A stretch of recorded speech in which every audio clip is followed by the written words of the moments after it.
Hi hello welcome to Suman TV. నేను మీ రోషన్. ఈరోజు మన షోకి రాబోయే గెస్ట్ గురించి చెప్పాలి అంటే యువనటుడుగా తెలుగు తెరకు పరిచయమై హీరోగా ఎన్నో అద్భుతమైన విజయాలను తన ఖాతాలో వేసుకొని ప్రేక్షకుల మధ్యలో అద్భుతమైన స్థానాన్ని సంపాదించుకున్న పాలబుగ్గల చిన్నోడు is none other than great actor Suresh garu. Please welcome. Avira Women's Day special offer 50% off on IUI IVF valid till 8th March. Nagarjuna గారు, వెంకటేష్ గారు, చిరంజీవి గారు, బాలకృష్ణ గారు, ఈ నలుగురు 4 పిల్లర్స్ అని చెప్తారు. కృష్ణ గారు, కృష్ణరాజు గారు, ఎన్టీఆర్, ఏఎన్ఆర్ గారు తర్వాత వాళ్ళ తర్వాత మటుకు పీక్ లో ఉంది మీరు, సుమన్ గారు, భానుచంద్ర గారు, వినోద్ కుమార్ గారు, ఒక 5-6 మంది హీరోస్ ఉన్నారు. మీ మధ్యలో ఎలా ఉండేది? హెల్దీగా ఉండేదా కాంపిటీషన్? లేకపోతే ఒకళ్ళకొకళ్ళు అంటే మీరు అందంగా ఉంటారు, సుమన్ గారు అందంగా ఉంటారు, వినోద్ గారు సేమ్ హైట్, అసలు మిమ్మల్ని ఒకరికొకరిని ఎవరు తక్కువ అని చెప్పలేము కూడా. అంటే చాలా హెల్తీగా ఉండేది. But at the same time ఇట్లా మీరు సుమన్ గారు చేయాలి, మీరు వినోద్ కుమార్ గారు చేయాలి, మీరు భానుచంద్ర గారు చేయాలంటే ముందు కథ ఏమిటి, క్యారెక్టర్ ఏమిటి, మనల్ని డామినేట్ చేసే క్యారెక్టరైజేషన్ ఉందా, లేకపోతే మనకి ఈక్వల్ పాత్ర ఉందా, ఇది ముఖ్యంగా తీసుకున్నాం మేము. ఎందుకంటే ఒక్కోసార్లు ఏమవుతాయంటే ఒక డైరెక్టర్కి ఒక హీరో ఎక్కువ నచ్చి, సరే ఈ హీరోకి ఇంకో సపోర్టింగ్ హీరో అంటే బాగుంటుందని మనల్ని వాడుకోవడానికి ట్రై చేయడాలు, ఇవన్నీ ఎందుకు అనేది మ్యాక్సిమం అవాయిడ్ చేశాను తప్ప. బట్ నాయుడు గారి సినిమాలో నేను సుమన్తో పరువు ప్రతిష్ట అనే సినిమా చేశాను. అదే నేను చెప్పిన సినిమా నెగిటివ్ క్యారెక్టర్. నాకు గుహనాథ్ అనే డైరెక్టర్ అండి, తమిళ డైరెక్టరు. తను నాకేం చెప్పాడంటే, నీకు స్క్రీన్ టైం తక్కువ ఉంటుంది, బట్ నువ్వు డెఫినెట్గా నువ్వు బాగా పర్ఫామ్ చేస్తే ఇంపాక్ట్ ఇవ్వగలవు అని ఒక 4 సీన్లు చదివి చెప్పాడు ఆయన. చాలా ఇంప్రెస్ అయ్యాను నేను. ఎందుకంటే ఒక తండ్రి ఎవరో తెలియని ఒక క్యారెక్టరు, ఆ తర్వాత తండ్రి ఎవరో తెలిసిన తర్వాత కూడా తండ్రి తను అక్నాలెడ్జ్ చేయని క్యారెక్టర్. సో బాస్టర్డ్ నలుగురి చేత పిలిపించుకున్నాను, సొంత తండ్రి చేత వెధవా చెత్త అని పిలిపించుకోవడం పెద్ద ఏముంది అనే టైప్ క్యారెక్టర్. అది కొంచెం రిబల్ క్యారెక్టర్. సో అటువంటి క్యారెక్టర్లు నేను బాగా నచ్చి చేశాను. ఎందుకంటే it doesn't matter what the screen time is, as long as పర్ఫార్మెన్స్కి మనకు స్కోప్ ఉన్నప్పుడు. అలాగే ఇద్దరు మిత్రులు కూడా, నెంబర్ 1 చిరంజీవి గారితో కలిసి చేయడం. అప్పటి వరకు నేను చిరంజీవి గారితో చేయగలనా అనే ఫీలింగ్ ఉన్నది. అటువంటిది నాకు ఆ సినిమాలో ఇంపార్టెంట్ క్యారెక్టర్. అప్పటికి ఆయనతో చేసేటప్పటికి చాలా సినిమాలు చేస్తున్నాను. బట్ మొదట చిరంజీవి గారు అంటే చిన్న ఒక ఫ్యాన్ ఫీలింగ్ మీకు కూడా. అయ్యో చాలా. అంటే ఒక కమర్షియల్ హీరో అంటే ఇలా ఉండాలి అని చూపించింది చిరంజీవి గారు. ఎందుకంటే ఈజ్ అన్ ఎక్సలెంట్ డాన్సర్. ఫైట్స్లో ఆయన తర్వాతే. ఎందుకంటే ఆ ఫిజికాలిటీ, అప్పట్లో అప్సాల్ట్ అనేవాడు. అప్సాల్ట్ అంటే ఏంటంటే ఫైటర్స్ లాంగ్వేజ్లో ఇలా స్ట్రైట్గా నిలబడ్డాం అనమాట, from lying position to. First time ఆయన చేయగానే నేను చైర్లోంచి లేచి చప్పట్లు కొట్టాను. సో నేను అప్పటివరకు ఫైటర్సే చేసి చూస్తున్నాను నేను. అటువంటిది ఆయన చేశాడంటే that means it's taken a lot of effort అండి. సో ఆ డాన్సింగ్ కానీ, ఫైటింగ్ కానీ, తర్వాత ఆయన కామెడీ టైమింగ్ కానీ. సో హీఈస్ అ కమర్షియల్ హీరోకి నాంది. ఆయన ఎలా ఉండాలి కమర్షియల్ హీరో అంటే అది. అంటే ఆడియన్స్ని అన్ని రకాల రంజింపచేసే ఒక హీరో. సో ఇటువంటి ఒక హీరో పక్కన మనం యాక్ట్ చేస్తాం. మొదటి నుంచి ఆయన అంటే బాగా ఇష్టము. ఆ తర్వాత ఒక ఫన్నీ ఇన్సిడెంట్ ఏమిటంటే, విజయ వాహిని స్టూడియోస్లో షూటింగ్ చేసేటప్పుడు పక్క సెట్లో ఆయన షూటింగ్ జరుగుతుండింది.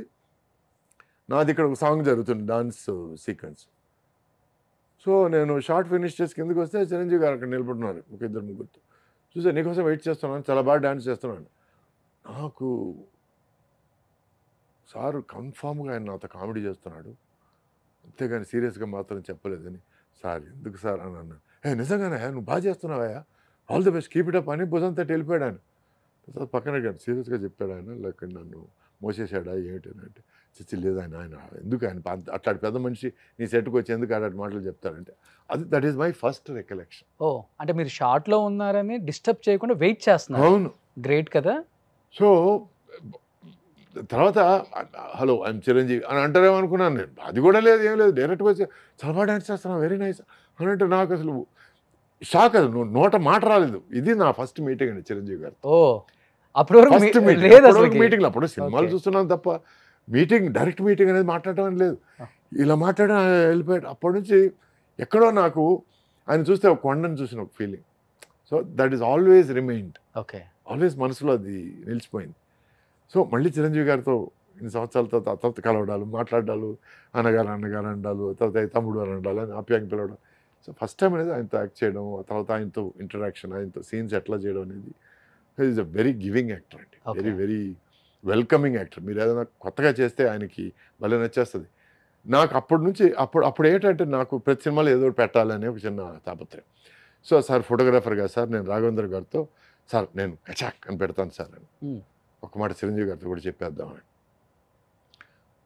అని అంటే సరే దాంతో ఒకటి అది లేకుండా ఒకటి చేసాం. మధ్యాహ్నం లంచ్ బ్రేక్ తర్వాత చిరంజీవి గారు వచ్చారు. వచ్చి ఇట్లా సురేష్ ఏదో మాట్లాడాలన్నాడు. ఆయన కూడా భయం డైరెక్ట్గా మాట చెప్పడానికి. సురేష్ మాట్లాడాను. ఏంటి సురేష్ ఏంటి చెప్పాను. సరే ఏం లేదు సార్ ఫోటోగ్రాఫర్ కదా కచాక్ అని ఏదైనా పెడదాం. బాగుంది ఇంకోసారి చెయ్యి కచాక్ అన్నాను.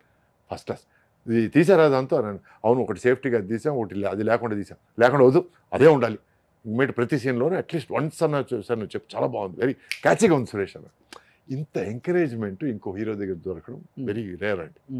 సో ఇది ఆయన దగ్గర చూశాను. That's why I like him so much. Supporting character అంటే అది వేరు సార్. అండ్ విలన్ రోల్ చేసేటప్పుడు మనకిష్టమైన హీరోని మనకిష్టమైన వ్యక్తి దగ్గర ఆ సీన్స్ చేసేటప్పుడు చాలా ఇబ్బందికరంగా ఉంటుంది. ఏదో ఉంటాయి కదా డైలాగులు కొంచెం అంటే వేరే లెవెల్లో. అప్పుడు ఏమైనా ఇబ్బంది పడ్డారా ఇద్దరు మిత్రుల టైంలో మీరు? నాకు శివాజీ గారు ఒక సామెత చెప్పేవారు, కుక్క వేషం వేస్తే మొరక్క తప్పదని. ఎందుకంటే తుణయ్య అని ఒక సినిమా, ఆ సినిమాలో నా పెళ్ళాం మాట విని ఆయన ఇంట్లోంచి బయటికి గెంటేస్తాను. ఓకే. ఒకనొక స్టేజ్లో బయటికి పో అని ఫైనల్గా ఒక పుష్ ఇవ్వాలి. పుష్ ఇస్తే ఆయన వెళ్ళి కింద పడాలి.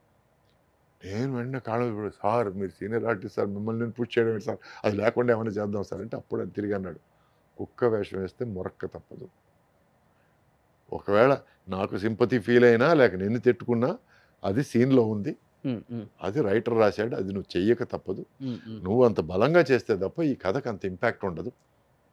సో నువ్వు డెఫినెట్గా పుష్ చేయాలి. ఓకే. ఫస్ట్ టైం కొంచెం ఇట్లా అన్నాను నేను, హే ఏంటి ముద్దులాడుతున్నా పోయ్ అని అన్నాడు. సో వెంటనే బలంగా దోశాను, కింద పడ్డాడు. కింద పడగానే అమ్మా అమ్మా అమ్మా అమ్మా అని నాకు నిజంగా పడ్డాడేమో అనిపించింది.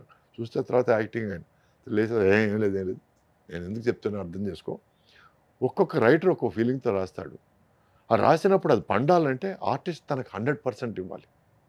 సో అందుకే చెప్పాను నేను కుక్క వేషం వేస్తే మొరక్క తప్పదని. సో నేను విలన్ వేషం వేసినప్పుడు ఆయన తిట్టక తప్పదు, ఆయన దగ్గర దెబ్బలు తినక తప్పదు. సో ఇవన్నీ ప్రాసెస్ అండి.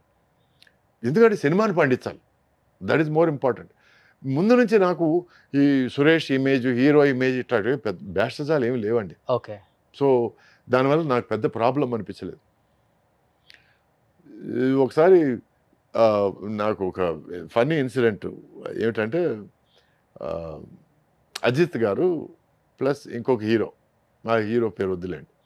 సో ఇంకో హీరోతో చెప్తే ఇట్లా ఆయన అజిత్ గారు ఆ హీరోని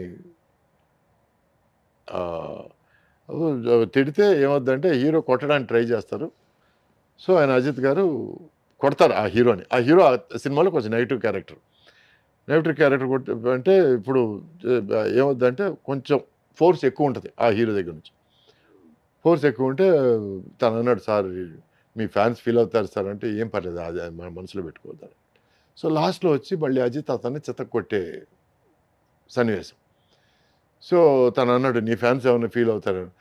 ఒకరిద్దరికి నేను ఫోన్ చేసి చెప్పుకుంటాను లేండి సార్ అన్నాడు అంట. అంటే ఓకే, తను ఎంత కామెడీగా చెప్పినా ఎంత స్పోర్టివ్గా తీసుకున్నాడు చూడండి. అవునా, మీ టైంలో బాగుంటుంది సార్. వాళ్ళ ఇష్టమైన హీరోని ఏదన్నా చేస్తే ఫ్యాన్స్ ఎక్కడికైనా వెళ్ళినప్పుడు మీద పడేస్తారు అని భయం. అవునండి. ఈవెన్ మన సింహాద్రి టైంలో కూడా వేణుమాధవ్ ఎన్టీఆర్ ఫీట్ ఇక్కడ టచ్ చేసి ఏదో చెయ్యాలి మసాజ్ లాంటిది, పెద్ద గొడవ అప్పుడు కూడా. నాకు సూరిగాడి సినిమా తర్వాత ఎంతమంది తిట్టుకున్నారో.